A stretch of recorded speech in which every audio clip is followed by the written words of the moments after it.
اگر ہم گناہ سے بچنا چاہتے ہیں تو ہمیں لوگوں سے نہیں بلکہ لوگوں کے رب سے ڈرنا چاہیے۔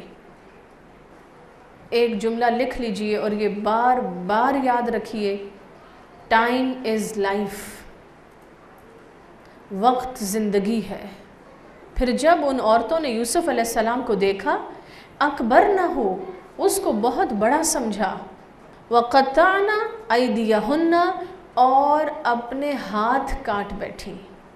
اس کے باوجود ان عورتوں نے جیسے ہی یوسف علیہ السلام کو دیکھا، ان کی زبان سے بے ساختہ یہ الفاظ نکلے، إِنْ هَذَا إِلَّا مَلَكٌ كَرِيمٌ، یہ تو انسان نہیں ہے، یہ تو کوئی فرشتہ لگتا ہے۔ یوسف علیہ السلام کے حسن اور خوبصورتی پر ان کا ایمان اور ان کی پاک کرداری کا اثر چھایا ہوا تھا۔ کیا کیا مناظر ہیں دیکھے زمینیں، جن ہستیوں کا گواہ آسمان، کچھ لوگ ایسے تھے ملتے ہیں اب بھی ہستی کے صفحے پہ جن کے نشان۔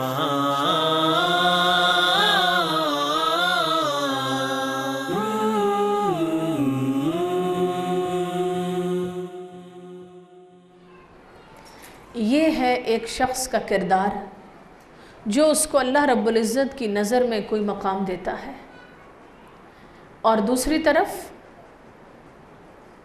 خصوصاً ہمارے نوجوان لڑکوں کے سامنے یوسف علیہ السلام کا کردار بہت ہی اہم ہے۔ صرف لڑکیوں کو یا خواتین کو ہی نہیں بلکہ لڑکوں کو بھی اپنی شرم و حیا کی حفاظت کرنا ہوگی، کیونکہ الحیاء من الایمان، نبی اکرم صلی اللہ علیہ وسلم نے فرمایا حیا ایمان کا حصہ ہے۔ آپ نے ایک اور موقع پہ فرمایا جہاں سے حیا اٹھ جاتی ہے ایمان بھی اٹھ جاتا ہے۔ لہٰذا سامنے ایسی خواتین بیٹھی ہوں اور یوسف علیہ السلام نے نظر اٹھا کے نہ دیکھا ہو، یہ ثبوت تھا اس بات کا کہ وہ کس کردار کے حامل انسان ہیں۔ ہمارے بچوں کو، ہمارے لڑکوں کو اپنی زندگی کی ڈیلی روٹین پر نظر ڈالنی چاہیے۔ اگر دلچسپی خواتین میں ہے اور خصوصاً حیا باختہ عورتوں میں ہے، اور پھر اپنے آپ کو لڑکیوں کے سامنے اٹریکٹیو بنانے کی کوشش زندگی کا مقصد ہے، تو یہ سوچ غلط ہے۔ ایک انسان کا گڈ لکنگ ہونا، کسی نے سوال بھی پوچھا یہ کہ گڈ لکنگ ہونا یا ویل ڈریس ہونا یہ کوئی گناہ کی بات نہیں ہے۔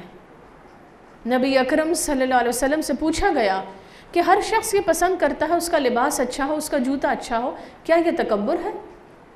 آپ نے فرمایا ان اللہ جمیل یحب الجمال، اللہ تو خود بہت خوبصورت ہے، وہ تو خوبصورتی کو پسند کرتا ہے، اپریشیٹ کرتا ہے۔ اللہ رب العزت نے اپنی ساری مخلوق کو ایک طرح کی خوبصورت ساخت عطا فرمائی۔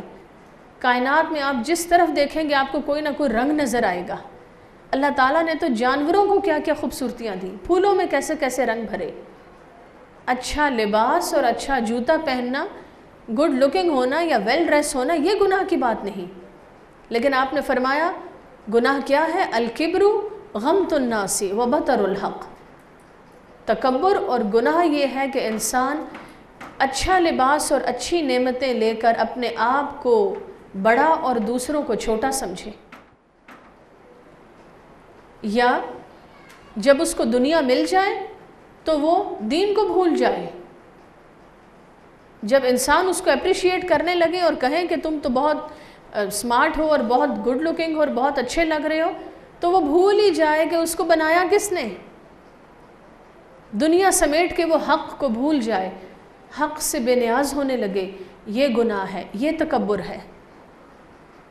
اور افسوس کہ اپنے آپ کو لوگوں کے سامنے ایک طرح سے قابل تعریف بنانے کے لیے اللہ کی نافرمانی کرنا، یہ ایک مسلمان مرد کو یا ایک مسلمان صاحب ایمان لڑکے کو یہ بات زیب نہیں دیتی۔ اس انداز میں لباس پہننا کہ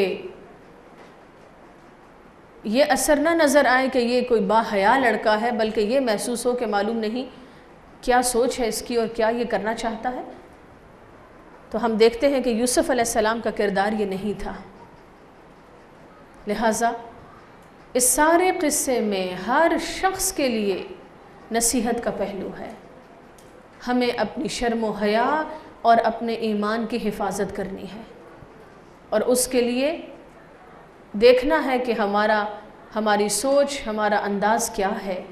یوسف علیہ السلام نے یہ نہیں کہا کہ اب تو چونکہ سارا ہی ماحول برائی پر مبنی ہے لہٰذا میں بھی برا ہو جاؤں۔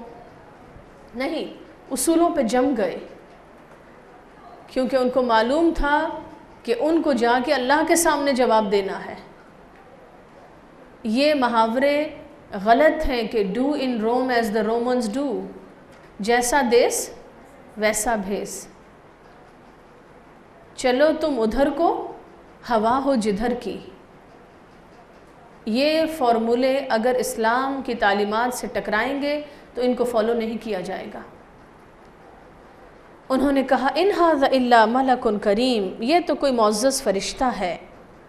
قالت، جب زلیخا نے دیکھا کہ ان سب عورتوں نے اعتراف کیا ہے یوسف علیہ السلام کی خوبیوں کا، کہنے لگی فذالکن الذی لمتننی فیہ، یہی ہے وہ جس کے بارے میں تم مجھے ملامت کر رہی تھی۔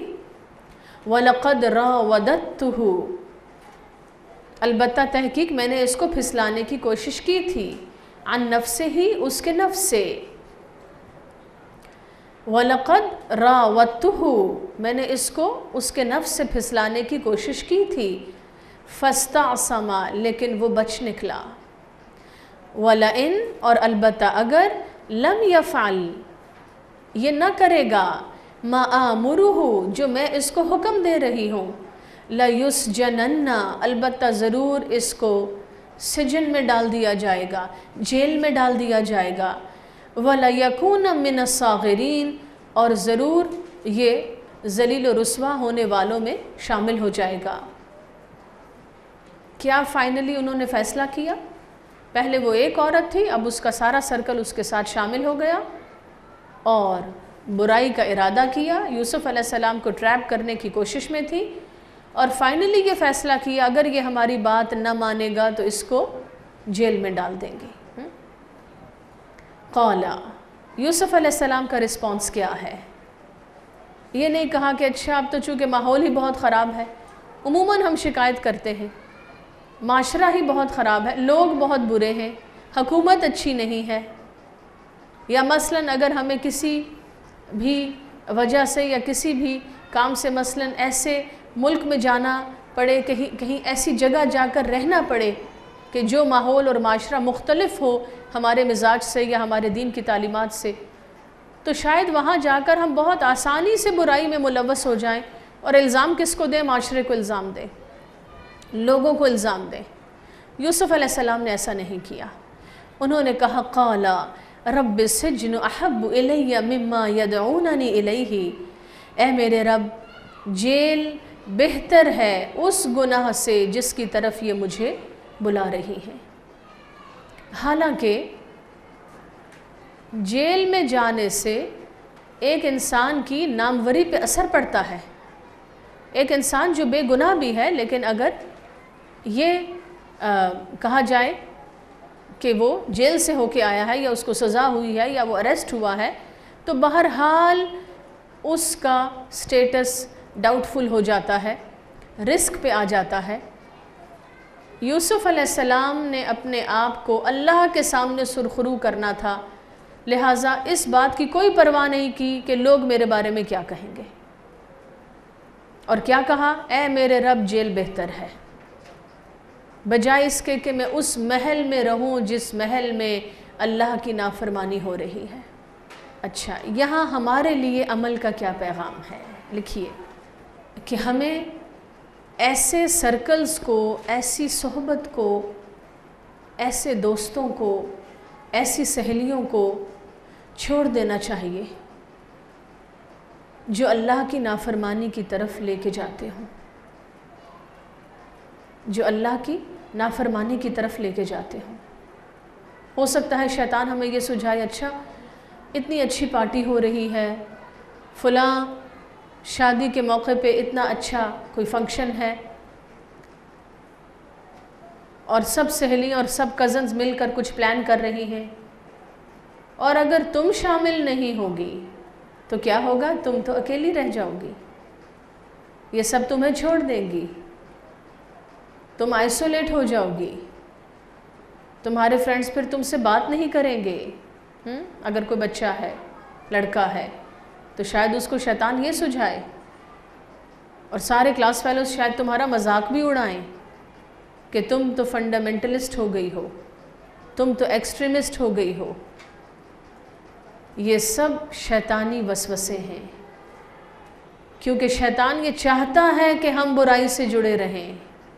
شیطان یہ نہیں چاہتا کہ ہم اتنے مضبوط ہو جائیں کہ ہم برائی کو چھوڑ دینے کی جرات کریں، لیکن ہمیں ایسے سرکلز کو، ایسے ماحول کو چھوڑنا ہوگا اگر ہم اللہ رب العزت کے سامنے سرخرو ہونا چاہتے ہیں۔ مثلا سب جا رہے ہیں کہ کسی فلم کا پریمیئر شو ہے اور اتنے مہنگے ہم نے ٹکٹس خریدے ہیں، یا کوئی فیشن شو ہے اور بڑی اچھی ماڈلز آ رہی ہیں، یا کوئی اور ایسا پروگرام ہے جو گناہ پر مبنی ہے، تو ہمیں کیا کرنا ہوگا؟ ہمیں وہاں پریفر کرنا ہوگا کہ ہم اکیلے رہ جائیں، یہ بہتر ہے، بجائے یہ کہ ہم اس محل میں رہیں کہ جہاں سب گناہ کر رہے ہوں یا جہاں گناہ کرنا آسان ہو رہا ہو۔ چنانچہ یوسف علیہ السلام نے جیل کو پریفر کیا محل کے مقابلے میں۔ قال رب السجن احب الی مما یدعوننی الیہ، فرمایا اے میرے رب، جیل بہتر ہے بنسبت اس کے کہ جس گناہ کی طرف یہ مجھے دعوت دے رہے ہیں۔ وَإِلَّا تَصْرِفْ عَنِّي كَيْدَهُنَّ، اور اگر تو نے مجھ سے ان کی چالوں کو دور نہ کیا، أَصْبُ إِلَيْهِنَّ، تو میں بھی ان عورتوں کی طرف مائل ہو جاؤں گا۔ مراد کیا ہے؟ اللہ رب العزت کے سامنے عاجزی کا اظہار کیا، اور ہم کیا کہتے ہیں؟ نہیں، ہم کچھ بھی کر لیں کچھ نہیں ہوتا۔ مکس گیدرنگ سے کیا ہوتا ہے؟ مکس پارٹی سے کیا فرق پڑتا ہے؟ کچھ نہیں ہوتا۔ یوسف علیہ السلام جو خود اللہ کے نبی، ایک نبی کے بیٹے، ایک نبی کے پوتے، اور جن کو اللہ رب العزت نے علم اور حکم عطا کیا اور برہان دکھائی، کیا کیا اعزازات ہیں جو ان کو دیے گئے، اور اس کے باوجود وہ کیا کر رہے ہیں؟ اوور کانفیڈنٹ نہیں ہیں کہ کوئی فرق نہیں پڑتا، بیٹھ بھی جائیں ایک ساتھ خواتین اور مرد حضرات، گپ شپ ہو بھی جائے، کچھ پھل کھا بھی لیں، کچھ ایک دوسرے کو جوک سنا بھی دیں، تو اس سے کیا فرق پڑتا ہے؟ نہیں۔ یہ لکھ لیجئے، اسلام میں خواتین اور مردوں کی مکس گیدرنگز کی کوئی اجازت نہیں ہے، خاص طور پر ایسی مجلسیں جن میں ایسی بے تکلفی ہو جو شرم و حیا پہ زد ڈالنے والی ہو، جو گناہ کو آسان کرنے والی ہو، اس کی اجازت نہیں دی گئی۔ لہٰذا ہمیں بھی اوور کانفیڈنٹ نہیں ہونا چاہیے۔ یوسف علیہ السلام نے اللہ تعالیٰ کے سامنے عاجزی کا اظہار کیا، اللہ تعالیٰ کی طرف رجوع کیا، گویا اللہ تعالیٰ سے حفاظت کی دعا کی کہ الہی مجھے بچا اس فتنے سے، اور وَإِلَّا تَصْرِفْ عَنِّي كَيْدَهُنَّ، اے اللہ اگر تو نے ان عورتوں کی چالوں کو مجھ سے دور نہ کیا، أَصْبُ إِلَيْهِنَّ، میں ان عورتوں کی طرف مائل نہ ہو جاؤں، وَأَكُن مِّنَ الْجَاهِلِينَ، اور کہیں میں جاہلوں میں شمار نہ ہو جاؤں۔ یاد رکھیں کہ ہر گناہ اور برائی انسان کو جہالت کی طرف لے کے جاتی ہے، اور گناہ ماڈرنزم نہیں ہے، یہ سمجھنا کہ چونکہ ہم 21st سینچری کے لوگ ہیں لہٰذا ہماری سوچ ماڈرنزم ہے، ہمارا کلچر طریقتکم المثلی ہے۔ یہ فرعون کہا کرتا تھا کہ ہمارا آئیڈیل سویلائزیشن، اور موسیٰ اس کو ختم کرنا چاہتا ہے، اور یہی بات یوسف علیہ السلام نے اس وقت ایڈمٹ کی کہ گناہ جہالت ہے، اور اگر میں نے ایسا کیا تو میں بھی جاہلوں میں شمار ہو جاؤں گا۔ لہٰذا گناہ کر کے، برائی کر کے، غلطی کر کے، خصوصاً بے حیائی میں انوالو ہو کے پھر ہم یہ سمجھیں کہ ہم ماڈرن لوگ ہیں، تو یہ ماڈرنزم نہیں ہے، یہ جہالت ہے۔ یوسف علیہ السلام تقریباً آج سے 4000 سال پہلے کا یہ دور ہے جس کی یہ کہانی سنائی جا رہی ہے۔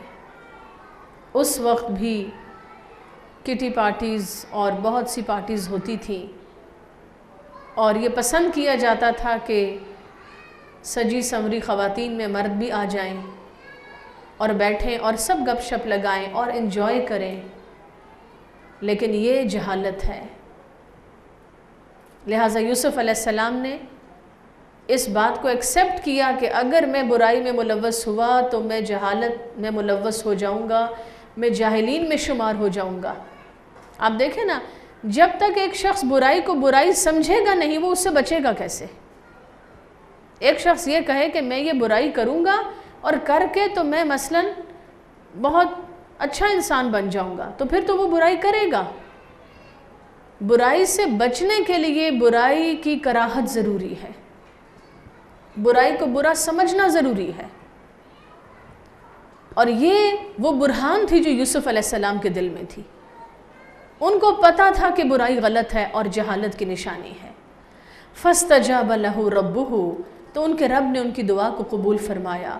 فصرف عنه کیدہن، اور ان کو عورتوں کی چالوں سے بچا لیا، ان کو عورتوں کی چالوں سے بچا لیا۔ ہمارے بھی اگر کہیں کوئی ایسے انسٹیٹیوٹس ہیں جو کو ایجوکیشن ہیں، یا کوئی ایسے جگہ ہیں، ورکنگ پلیسز ہیں جہاں خواتین اور مرد حضرات اکٹھے کام کر رہے ہیں، یا کہیں بھی اگر عورتوں اور مردوں کا آمنا سامنا ہے، تو اللہ تعالیٰ ہمیں ایک دوسرے کے لیے بھلائی کے راستے پر ایک دوسرے کا مددگار بنائے، اور ہمیں ایک دوسرے کے شر سے بچائے۔ اور خصوصاً عورت اللہ کی رحمت ہے، ایک بہترین نعمت ہے، بہترین مخلوق ہے اللہ کی، لیکن اگر وہ شیطان کے ہاتھوں میں آ جائے تو وہ شیطان کا ہتھیار بن جاتی ہے۔ اللہ تعالیٰ تمام خواتین کو باعث رحمت بننے کی توفیق دے۔ انہ هو السمیع العلیم، بے شک اللہ سننے اور جاننے والا ہے۔ ثم بدا لهم من بعد ما رأوا، ثم بدا لهم، پھر ظاہر ہو گیا ان کے لیے، من بعد ما رأوا الآیات، اس کے بعد کہ انہوں نے بہت سی نشانیاں دیکھیں، لَيَسْجُنُنَّهُ حَتَّى حِينٍ، البتہ وہ ضرور قید میں ڈال دیں گے اس کو ایک وقت مقرر کے لیے۔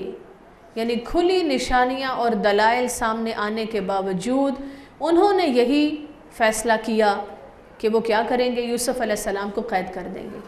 اس سے کیا پتہ چلا کہ اپنی تمام تر کوشش کے باوجود وہ لوگ یوسف علیہ السلام کو گناہ پر آمادہ نہیں کر سکی۔ اب ہم میں سے بھی ہر شخص اس بات کا جائزہ لے، اگر ابھی دعوت گناہ صرف ٹیلی ویژن کی اسکرین کی حد تک ہے تو کیا ہم ان خواتین کو ریپیل کر سکتے ہیں جو سامنے آئی کھڑی تھیں اور جن کے محل میں وہ بطور غلام رہ رہے تھے؟ ان کو ریزسٹ کیا یوسف علیہ السلام نے۔ کیا ہمارے اندر اتنا ایمان اور شرم و حیا ہے کہ ہم ایسے ماحول اور ایسی کہانیوں اور ایسی عورتوں سے اپنے آپ کو بچائیں؟ اللہ تعالی ہماری حفاظت فرمائے۔ اب یوسف علیہ السلام کو کیا ہوا؟ جیل میں ڈال دیا گیا۔ وَدَخَلَ مَعَهُ السِّجْنَ فَتَيَانِ، یوسف علیہ السلام کے ساتھ جیل میں 2 اور نوجوان قیدی داخل ہوئے، اور ان دونوں نے خواب دیکھا. قالا کہا احدہما ان دونوں میں سے ایک نے کہا انی ارانی میں نے اپنے آپ کو خواب میں دیکھا ہے اعصر خمرا کہ میں شراب نچوڑ رہا ہوں. خمر کہتے ہیں شراب کو، خصوصاً وہ شراب جو انگور سے بنائی جائے اس کو خمر کہتے ہیں. اور خمر سے ہی خمار ہے. خمار سر کے اوپر ڈالنے والی اوڑھنی کو بھی کہتے ہیں، دوپٹے کو، چادر کو. اور خمار سے مراد کیا ہے؟ وہ نشہ. خمر سے مراد ہے وہ نشہ جو عقل کو ڈھانپ لے، انسان کی عقل پر چھا جائے، کہ انسان کی عقل بے قابو ہو جائے. وہ خمر ہے، نشہ ہے. ہر طرح کا نشہ اسلام میں حرام ہے، خواہ وہ تھوڑا لیا جائے، کہ صرف شیشہ کا تھوڑا سا ہی ہم ٹیسٹ کریں ذرا کہ یہ کیا چیز ہے، تو خواہ اس کا نام کچھ بھی ہو، اس کو شیشہ کہہ لیں یا اس کو ڈرگز کہہ لیں، اور اس کے پھر مزید کئی قسمیں اور بہت کچھ. اور اگر اس کو ایک سوشل سٹیٹس سمبل سمجھا جائے اور ایک دوسرے سے پوچھا جائے تم فلاں جگہ جاتے ہو، تم نے فلاں چیز ٹیسٹ کی ہے، یا مثلاً سب سہیلیاں دوست مل کے ہم جا رہے ہیں آج فلاں جگہ اور وہاں ڈنر بھی کریں گے اور فلاں چیز بھی ٹیسٹ کریں گے، تو اس بات کی اجازت نہیں ہے. ہر طرح کا نشہ حرام ہے. اور یاد رکھیں کہ شیطان انسان کو آہستہ آہستہ چھوٹے گناہوں کے ذریعے بڑے گناہ کی طرف لے کے جاتا ہے.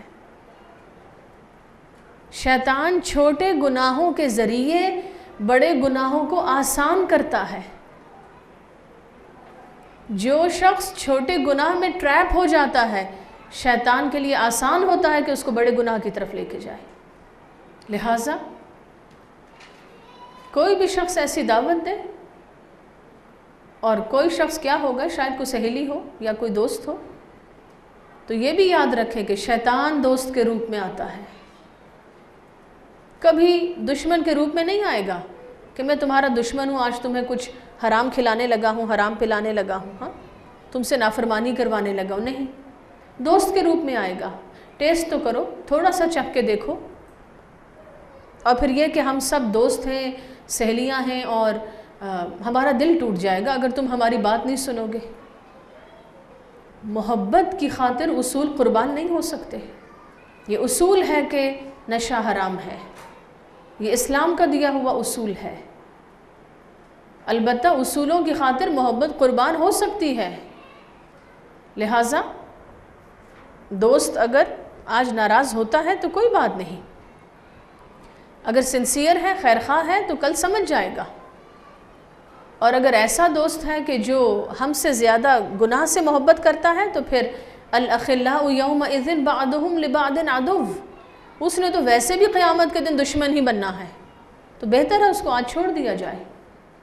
کچھ لوگ ایسے تھے ملتے ہیں اب بھی، ہستی کے صفحے پہ جن کے نشان